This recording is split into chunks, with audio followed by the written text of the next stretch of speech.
CM அவர்களே, அதாவது நான் என்ன சொல்ல வரேன்னா, உண்மை சொல்கிறேன். சிஎம் அவர்களே, உண்மை சொல்லணும். உங்கள் சந்தோஷம், உங்கள் குடும்ப சந்தோஷம், உங்கள் ஜாதிக்கார சந்தோஷமெல்லாம் கொண்டாடிட்டு இருக்கீங்க. ஆனால் இவ்வளோ பேர் செத்துருக்காங்களா? இதுக்கு ஏதாவது நீ வந்துட்டு பண்ணியிருக்கியா? 10 லட்ச ரூபா நீ கொடுத்துட்ட. என்ன 10 லட்சம் மேன்றது கிடையாது. ஆனால் உங்கள் குடும்பத்தை ஒருத்தர் செத்தாக்க எத்தனை கோடி செலவழிப்ப? சிஎம் சார் ஆக இதில் அரசியல் கிடையாது. அரசியல் என்ன தெரியுமா? உண்மையான அரசியல் தெரியுமா? மக்களை காவாந்து பண்ணணும், மக்களை காப்பாற்றணும். அதுதான் அரசியல். சிஎம் சார் அண்ணா, சிஎம் அங்கிள் உங்களுக்கு சொல்கிறேன் நான். அங்கிள்னா உங்களுக்கு பிடிக்காதுல்ல? சிஎம் அங்கிள் அதான் சொல்கிறேன். அண்ணா, சிஎம் அங்கிள்னா உங்களுக்கு பிடிக்காது, சிஎம் சார்னு சொல்ல பிடிக்குமா? இல்லை கேட்க என்னங்க ஐயா என்ன பண்ணுறீங்க? இல்லை தமிழ்நாடு மக்களை என்ன தான் சரி நினைக்கிறீங்க? இல்லை கேட்குறேன். சரி 5 வருஷம் ஆண்டுட்டுக்கு 5 வருஷம் முடியல, அதுக்குள்ளே 10 வருஷத்தை பணத்தை ஃபுல்லாக அடிச்சுட்டேன், மக்களை ஃபுல்லாக ஏமாற்றிட்ட. உனக்கு எதுக்கு அந்த இது? நீ ஒரு பொம்மை. நான் மருமகன் துர்கா, உதய ஸ்டாலின், 3 பேர் தான் உன்னை அது பொம்மை மாதிரி வச்சுருக்காங்க. நீ ஒரு கையாட்டி பொம்மை. இதில் பேச்சு வர இங்கே பாரு, நான் அதை எழுதி கொடுத்து பேசலை, உண்மைக்கு மனசில் இருக்கிறது பேசுகிறேன். எம்ஜிஆர் அப்படி தான் மனசில் தான் பேசுவார். எழுதி வச்சு பேச மாட்டார் எம்ஜிஆர். ஓகேவா?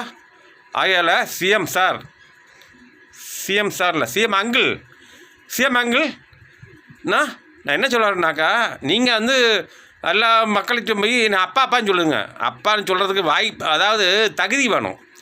அதாவது அந்த அம்மா சொன்னதுக்கு ஒரு தகுதி இருக்குது. அம்மானாக்கா அம்மாவோட வகம்.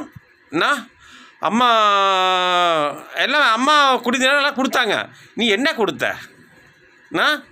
டாஸ்மார்க்கு அப்பா டாஸ்மார்க் வைக்கலாமா? இல்லை கலைஞர் டாஸ்மார்க் வைக்கலாமா? இல்லை முக ஸ்டாலின் டாஸ்மார்க் வைக்கலாமா? இதெல்லாம் தெரியாமல் லூஸாடா நீங்களாம். லூஸாங்க ஐயா நீங்களாம். சிஎம் சார் உண்மை சொல்கிறேன். உண்மைக்கும் நீ என்ன தான் நினச்சிட்டு இருக்க? தமிழ்நாடு மக்களை ஏமாளி பண்ணிட்டு இருக்கியா? இங்கே பாரு, அதாவது விவசாயிங்க அவங்க வாழ விட்டாக்கா, அவங்க கஷ்டப்பட்டாக்கா, அப்போ நம்மகிட்ட காசு வாங்குவாங்க, ஓட்டு காசு வாங்குவாங்க. அப்படி தானே ஒன்று நடப்பு. இனிமேல் தான் நடக்காது. இப்போ காவிரி தண்ணி எப்படி வருது பாரு. இதே காவிரி தண்ணி நிப்பாட்டி வச்சுட்டு மக்களை விவசாயிகளை காவாந்து பண்ணாமல் நீ பாட்டுக்கு எதுவுமே பண்ணிகிட்ருக்க. இங்கே பாரு, 2026 விஜய் தம்பி வர்றான். காவேரி தண்ணி தானாக வரும் பாரு. சும்மா கோர்ட்டில் போயெல்லாம் முடிக்க வேண்டிய அவசியமே கிடையாது. எப்படி பேசணும் அப்படி பேசணும். அதே சமயம் இலங்கை பிரச்சனை இருக்குல்ல, அது 2026 முடிய போகுது. சும்மா இதெல்லாம் அரசியல் பண்ணாதையா லூசு பேல.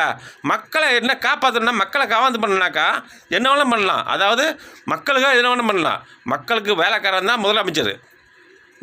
மக்கள் தான் ராஜாக்கள்.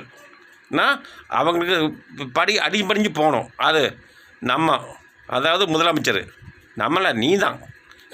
நான் முதலமைச்சர் கிடையாது. நான் எங்கள் அப்பா முதலமைச்சர், எம்ஜிஆர் முதலமைச்சர் எல்லாம் செஞ்சார். எம்ஜிஆர் முதலமைச்சர் அதை செஞ்சார். ஆனால் இது ரொம்ப ஓவராக முதலமைச்சரை. ஆனால் நீங்கள் எங்கெங்கே பணம் சேர்த்தீங்களோ அவ்வளோத்தையும் சுரண்டி ஒரு பொட்டு இல்லாமல் தூக்கிட்டு வந்துடுவோம். ஆமாம், அதெல்லாம் ஏற்பாடு பண்ணியாச்சு. ஒக்கமக்கா அந்த காசை வச்சு தமிழ்நாட்டை சுபிஷமாக அதாவது சிங்கப்பூர் மாதிரி கொண்டு வரோம் தமிழ்நாட்டை. அதான் உண்மை. தமிழ்நாட்டை சிங்கப்பூருக்கு மேலே அமெரிக்கா மாதிரி கொண்டு வரோம் தமிழ்நாட்டை. எவ்வளோ கொள்ளையடிச்சானோ அவ்வளோ காசு எடுத்துரும். அதெல்லாம் நாங்கள் எல்லாம் ரெடி பண்ணியாச்சு. இப்போ ரெடி பண்ணிகிட்டு இருக்கோம். எங்கெங்கே பணம் இருக்குது எல்லாம் ரெடி பண்ணிகிட்டு இருக்கோம். ஒக்கமக்கா உனக்கு என்ன சொத்து வந்தது? உங்கள் அப்பா கலர் ட்ரெயினில் வந்தவர். கலர் ட்ரெயினில் இத்தனை கோடி எப்படி சம்பாதிக்க முடியும்? திருட்டு ட்ரெயின் ஏறி வந்தவர் யார்? முத்துவேல் கருணாநிதி, கலைஞர். அது கலைஞர் வேறு. முத்துவேல் கருணாநிதி திருட்டு ட்ரெயின் ஏறி வந்த மனுஷன் இந்த அளவுக்கு வந்திருக்காருனாக்கா, இந்த அளவுக்கு அவங்க பேர பிள்ளைங்களாம் இப்படி பணக்காரனாக்க காரணம் என்ன? ஏமாத்து, எல்லாம் ஃபோர்ஜரி, எல்லாம் டுபாக்கூர். தமிழ்நாடு மக்களை ஏமாற்றிட்டீங்க. அதான் உண்மை. இனிமேல் தமிழ்நாடு மக்களை ஏமாற வாய்ப்பே இல்லை. ஏன்னா இப்போ எலசங்களாம் சின்ன சின்ன பசங்களாம் வந்துட்டாங்க. அதாவது ஓட்டு போடுற பசங்களாம் வந்துட்டாங்க. பொண்ணுங்களும் வந்துட்டாங்க, அந்தந்த தங்கச்சிங்க பேத்திங்க, அதாவது எங்கள் அம்மாமாருக்குள்ள இருக்காங்க, புரியுதா இல்லையா? ஆகையால் விஜய் தம்பிக்கு கண்டிப்பாக நான் முதலமைச்சர் ஆகிறாரு. இது யாராலையும் மாற்ற முடியாது. என்ன வேணால் யார் வேணால் பேசிக்கோ, நான் இதான் உண்மை. அது எம்ஜிஆர் வாக்கு, சத்தியமாக சொல்கிறேன். நான் அதாவது ஜெயலலிதா அம்மா பேர் என்ன தெரியுமா? ஜெயலலிதா. அவங்க அப்பா பேர் ஜெயராம். ஏன் பேர் தெரியுமா? ஜெயராம் ரமேஷ். ஆமாப்பு, ஜெயராம் ரமேஷ். அவங்க அப்பா பேர் ஜெயலலிதா, அம்மா பேர் ஜெயலலிதா, அதாவது ஜெயராம் ஜெயலலிதா. ஆனால் என் பேர் வந்துட்டு ஜெயராம் ரமேஷ். அதான் உண்மை. சும்மா போட்டு ரொம்ப ஓவராக பண்ணப்படாதுண்ணா. நாட்டுக்குள்ளே என்னென்ன நடக்குதுன்னு தெரியாதுண்ணா. ஆனால் உண்மை சொல்லலாம், உன்னால சேவனே வச்சுக்கொள்ள வேண்டாம், மக்களை கொண்டுருவாங்க அமைப்பு. ஆகையால் முக ஸ்டாலின் பார்த்து பறித்து நடந்துக்க. நான் அதில் ஓட்டு கேட்டு வந்துடா, செருப்படி விழுந்துடும், நான் விளக்கு மாதிரி அடிக்கொள்ளும். உண்மைக்கு சொல்கிறேன். அடுத்தல திமுக காரங்க வந்து எங்கே ஓட்டு கட்டாலும் சரி தான் வேஸ்ட்டு. ஆகையால் எனக்கு விஜய் தம்பி வந்தால் நல்லா இருக்குன்னு என்னோடய கான்செப்ட்டு எனக்கு தெரியுது. நான் எம்ஜிஆர் பிள்ளை, இப்போ தான் சொல்லுவேன். எம்ஜிஆர் மனசுலேயே இருக்கார். நான் எனக்கு இதே தெய்வம் அது, அதாவது எம்ஜிஆர் இதே தெய்வம், அதான் சொல்லுவேன். சிவனுக்கு மேலே எம்ஜிஆர் நினைக்கிறேன் நான், சத்தியம் அதுதான். பாய். இதுக்கு மேலே நான் பேச விரும்பலை.